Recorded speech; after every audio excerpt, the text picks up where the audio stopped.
What's going on, everybody? Paul and Cody back with another Ditch Panda Bass Fishing video. Today's video is all about our tournament that we just fished in. The first tournament that we fished as a team, and as the Ditch Panda Bass Fishing team. Right, as members of the Ditch Panda Bass Fishing team. The founding members, the only two members. The founding fathers, if you will. I will. Yeah. So well, let's get into it, man. Let's do it.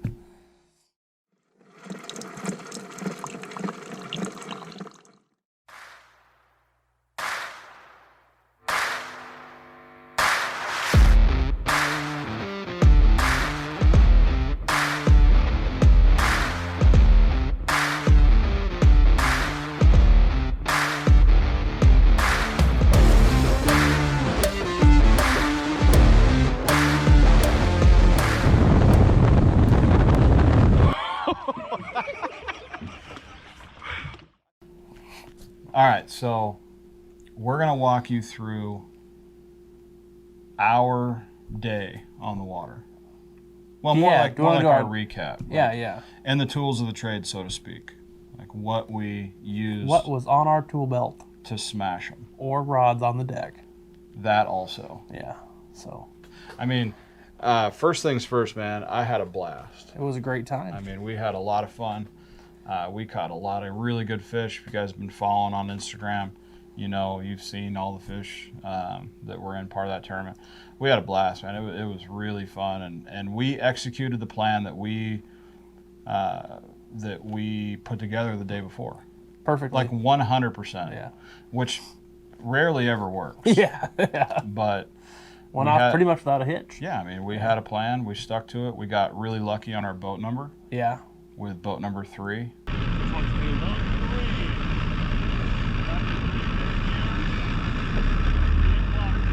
He actually asked if we wanted basically last or third boat, and I'm like, someone actually asked for last place? I mean, or last boat out? Anyway, we picked third, of course. Yeah. And along we went, so. Yeah. Beautiful day on the water. It was the warmest day out of the week, which I thought was pretty important, don't you think? Yeah, I mean, when we rolled through practice, which you guys have already seen the practice video. Right. Yeah, you guys have seen that. Basically, we knew we were setting up on the main lake points because they were pulling up to pre-spawn. They were in pre-spawn. They were pulling up to spawn. So we knew that was our target. We just needed to find some spots that we wanted to hit that we could actually get to first, not knowing our boat number. Knowing our boat number now didn't really matter. True. But like Paul said before, we got to the spots that we wanted to, and we did exactly what we wanted to do at those spots. So we ended up launching at about a little before 7, actually. It was like 6:55. Yeah, I think like once we got out of the marina, it was right at 7. So that's pretty much why they did that, I'm sure. Yeah. So basically right at 7, our first starting spot was literally 200 yards from launch. Yeah, it was the second main cove of the lake. And the lake we fished at was Diamond Valley. It's down in Southern California. Some of you have heard of it, some of you haven't. It's been real, I don't know if I'd say controversial, but there's been a lot of competing arguments as to fish there in terms of size. A lot of people say that fishery has gone downhill over the last 4 or 5 years. And I'm here to tell you. When it was coming up as a fishery, like it was like a place that people traveled to fish. Right. And then apparently people started saying it was going downhill. There was a big kill off there a few years back. In California, as if you guys are familiar at all or live in California, a few years back there was, I mean, we had a massive drought for a long time. Yeah. And that lake was super, super, super low, along with every lake in California. So it's part of the drinking water system down there. So they had to use it. But it is also really deep. I mean, the deepest part of that lake is in the 250s. Yeah. And also there's a bunch of big bass in there. So not dead still, if that's the case that I've heard some people saying. Again, if you would have told me, if you would have talked to me maybe 6 months ago, I would have possibly agreed with you. Because I still hadn't figured that lake out. And that's kind of might as well be one of my home lakes. Yeah. I'm there at least once a month. I've caught decent fish, but not in numbers. Yeah. Okay. That all changed on Saturday. So. Yeah, we caught good fish. So going into it, we knew that we were going to be on a reaction bait, or we assumed we were going to be on some type of reaction bite right off the bat, because it was going to be a full moon that night. So basically, obviously, almost full the night before, and it was going to be clear. So it was going to be bright all night, and also one of the warmest nights leading up into the warmest days we've had. So we figured they were probably going to be up shallow, busting on bait fish. And as soon as we put the trolling motor in the water, that is exactly what we saw. Seriously, I mean, they were busting bait fish. Now, there was multiple species of fish busting orcas. Bait fish. Yeah. We have a video that we'll put up right here. Yeah. Right there. And let me tell you something. Like, that is for sure the biggest trout I've ever seen. It's not a lake trout. Definitely the biggest lightning trout I've ever seen. Yeah, I mean, if you guys don't know what a lightning trout is, we'll also put a better picture of it right here. Yeah. And they're fluorescent orange. Yeah. Okay. So it's really hard to not know what that is when it comes out of the water. Yeah. When it breaches like a blue whale. Yeah, I don't know if they bleach, but maybe they don't. They definitely breached like a great white on a seal. They breach like, anyway, it doesn't matter. The point is, it's ridiculous to see. And it was massive. A 10 or 15 pound fish, period. Yeah. Come out of the water like that. And we caught it on camera, unbeknownst to ourselves, because we were fishing a tournament. But when we went back through all the reel, we got to see it. So that was pretty cool. Awesome. Yeah, so we pulled up. They were busting bait everywhere. That whole first cove that we were in, they were busting bait. Yeah. So we got on a reaction baits right away. He was throwing a jerk bait and running it pretty quick, and I immediately went to spinnerbait. The spinnerbait. This spinnerbait, actually, to be exact. This is a River to Sea Bling, half ounce. It is, well, probably the best spinnerbait. I'm gonna be completely honest with you. I need you to tell them why, but first, just so you guys know, we're gonna link all the stuff in the video description. Yeah. So don't. There's gonna also be a video on spinnerbaits, and I'll go in depth on why this is, in my opinion, one of the best ones, if not the best.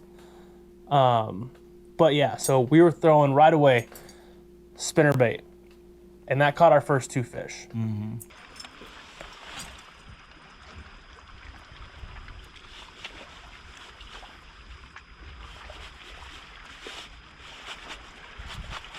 On?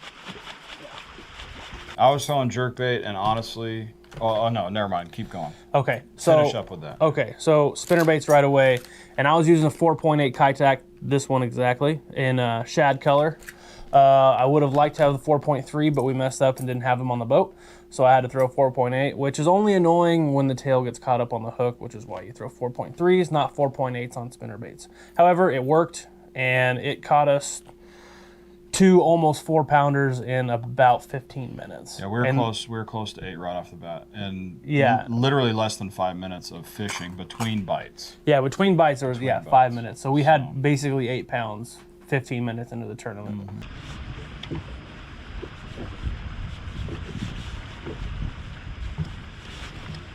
On. Which was an awesome start. Yes, it was an incredible start. And I was throwing, I've caught plenty of fish in that lake, in that cove with a jerkbait, with the KVD 200. No, it was 300. Yeah, it was 300 because it was a deep diver. It was a deep diver, yeah. I think where now, me, professional jerkbait fisherman. I'm kidding. I love jerkbaits. I love fishing them. My problem, I can tell you right now, the reason I didn't catch any jerkbait fish is I wasn't running it fast enough. Yeah. Because they wanted speed. Yeah. And so in any case, I did hook into a decent one that we got to see. Had a bunch of short strikes. Never got anything boated with the jerkbait. We didn't weigh any fish with the jerkbait, unfortunately, but it happens. We switched over. We it's adapt or die time. So real quick, because I know you guys are gonna ask, this is the abalone shad, but like we said, we'll link it. But this color is abalone shad, and that's the shad color on the Kitex. Real quick, I'll go over the retrieve I was using.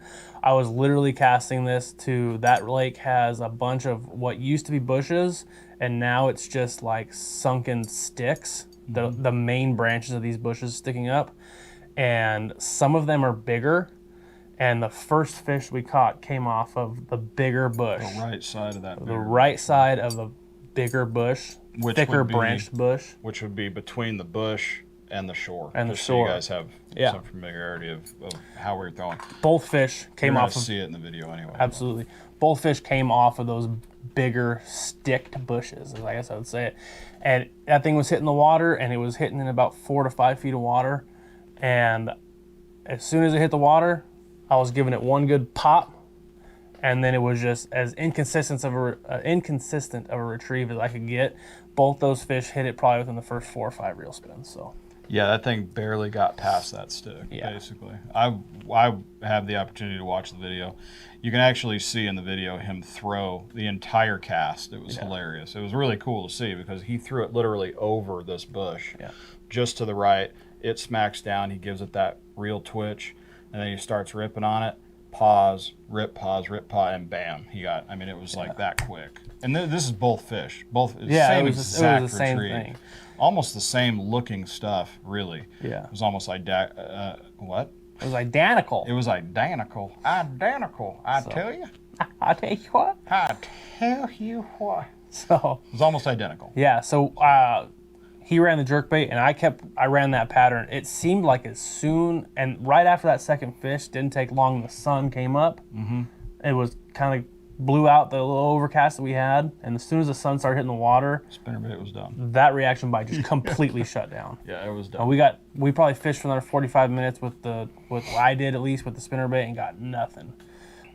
He then went to the drop shot. Right. And my favorite color ever. I'll let you talk about that, buddy. Yep. This is my favorite drop shot worm in my favorite color and favorite size. Literally hits all three. Yeah. It's all three bases. Margarita Mutilator, Roboworm, 6-inch, fat. Don't have to say a bunch about this. No. I mean, if you guys don't have this in your boat, get it. Yeah. It's just the deal. It's really, listen, Roboworm's like, when it comes to drop shot baits, you have to have them on your boat. Yeah, absolutely. You have to. I'm a fan of the 6-inch because if you could just have one size, I would run a 6-inch. And the reason I would run a 6-inch is I could cut it down if I needed to. Absolutely. Well, and it worked good for what we were doing because we were rigging these drop shots on like a Texas rig, right? Texposed hook. And I was doing an EWG. On the back of this, it actually shows like a straight shank. Yeah. Like a round bend. Yeah, round bend. Better describe that as a round bend. I was running EWG and I was running a 2-aught. Now the difference between me and him, Cody was running a straight. So I was running the Zoom original Trickworm, baby. I mean, two of the baits that you pretty much have to have on your boat all the time. And to tell you the truth, I don't care which one of these I throw, but he was throwing this one, so I threw this one. This is my favorite color of the Zoom Trickworm. This is California 420. It's basically like a clear, half green pumpkin with a black and red flake. It's awesome. One of my favorite colors. And we were both running that Texas rigged, weedless, on a drop shot. And if I'm running open hook on the drop shot, I don't mind going to the smaller Roboworm or a smaller worm in general. But for that Texas rig, you still need the action. So you take up a lot of that worm when you Texas rig on a drop shot. So yeah, that's why we were using the longer ones also. And this is what, an 8-inch or 7 1/4, I believe. 7 1/4. So I mean, it was quite a bit bigger, and it's a bigger worm in general. Yeah, absolutely. But they were both getting crushed literally all day. Yeah, all day. So we basically went to drop shot the rest of the day. I did pick the spinnerbait up a few times when we had some more ripple on the water and there was some color change, but it just didn't get any looks. And I pulled a different jerkbait. I threw a few different jerkbaits just to see if it was a color deal, a size deal, or a water column deal. Yeah, but none it didn't of the seem three. To be. Yeah, it was they wanted finesse that day for whatever reason. Mainly, I think because they were moving up was on their mind. Yeah. Getting to spawn, I think, was on their mind. So yeah, so the rest of the fish we caught that day were all on a drop shot, Texas rigged. So right after we had the 2 on the spinnerbait, Paul picked up a good one on one of the drop shots. Yeah. Was that the one we called first? Or was that, you picked up the 3-1, right? I picked up the 3-1 on that saddle between that point and the 6 and the 6 that we caught. All right. So yeah. I caught that first, So we had 2 spinnerbait fish, and then he picked up like a 3-1, and it was like a 215. Yeah. Right. The 215 was first. The 315 was around the corner on the saddle. Yeah. Now here's a weird. I gotta talk about this for just a second.